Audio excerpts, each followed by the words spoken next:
Jackson has a version of it that he'll be reading.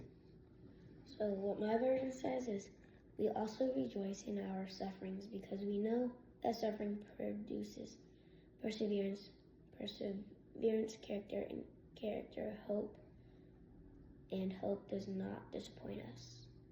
Okay, so with that being said, the reason why I think it's a great reminder of God's word is because life sometimes it's not gonna be the way we want it to be for nobody. I mean, everybody has to go through some type of suffering through life. Life is not always easy peasy lemon squeezy, as they say, right? Or a piece of cake. Being a part of life, you're going to go through difficult things, and you're going to have to learn how to be resilient. And I'm a wrestler. Are you a wrestler? Yes. We embrace the grind. We enjoy the suck, right? So you're trained mentally, physically, emotionally to delay gratification, to kind of go through really horrible conditions sometimes in wrestling. And I see a lot of that like life. Like sometimes you have to watch your weight. Sometimes you're in a hot room and you're wrestling with somebody and they're stronger than you, and you get your head bumped and you might have a bloody nose. And are you just going to give up? Or are you going to continue trying to figure out a way or problem solve a way to win, right? So that's part of the sport.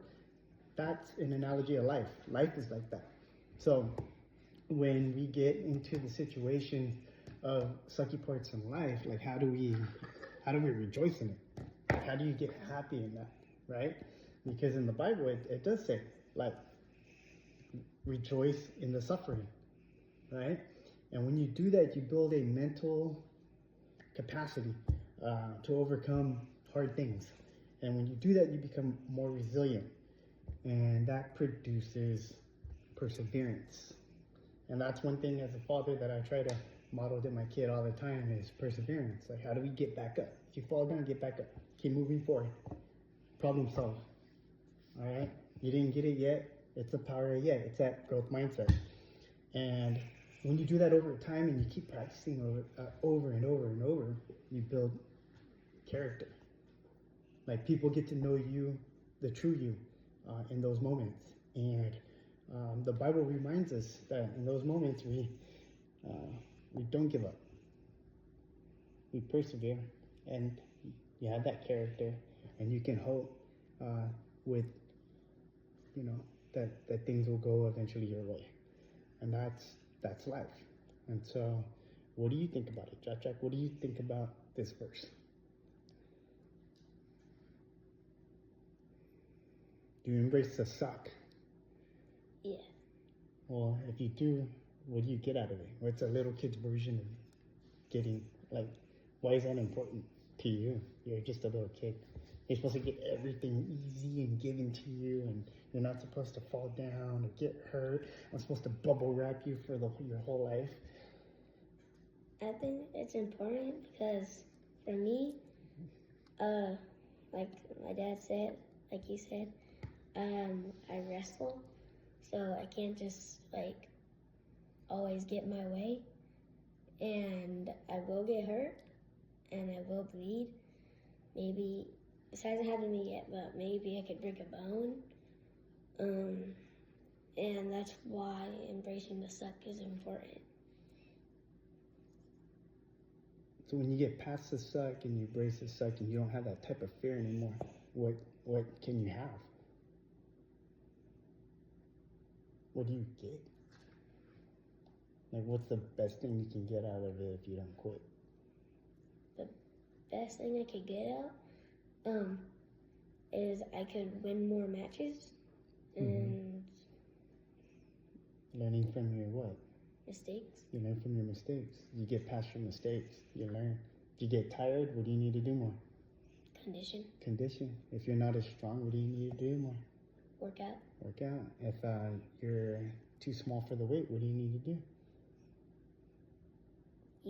Eat. If you're too big for the weight, what do you need to do? Cut. All right. And that's all the different ways that you could formulate around it. in wrestling moment. But how's that? Okay, from wrestling to life. How does that get you into life? Like, what's a life lesson out of it that we learn from the Bible and this? Like a life lesson? Mm-hmm. Probably for like when you get older, you gotta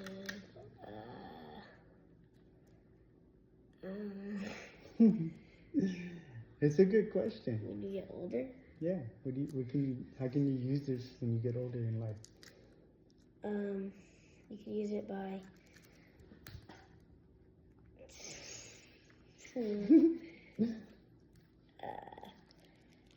I know how I've used it. There's been a lot of things that I've had to go through and uncertainty, and there's times where I can get a crutch or feel like, oh, woe is me, the whole world is not going my way, and I could just give up, or I can get addicted to things, or I could just basically quit on a lot of things. And when you do that, you don't have the best outcomes and character. And I try to steer away from that. I try to know that, you know, God has my back, that there is joy in struggle, and there is character building and development in that. And if I can model that to you, to your brother and to your sister, you can do a lot of things with the help of God, you know. So that's like kind of like just getting refined and letting God mold you, and it's gonna be difficult at times, but it works. It's worked in my life anyhow. So hopefully I get to model that to you, and you get to share it to a lot of people. A father and son discussing Romans 5:3-5 and how it applies to us. So thank you.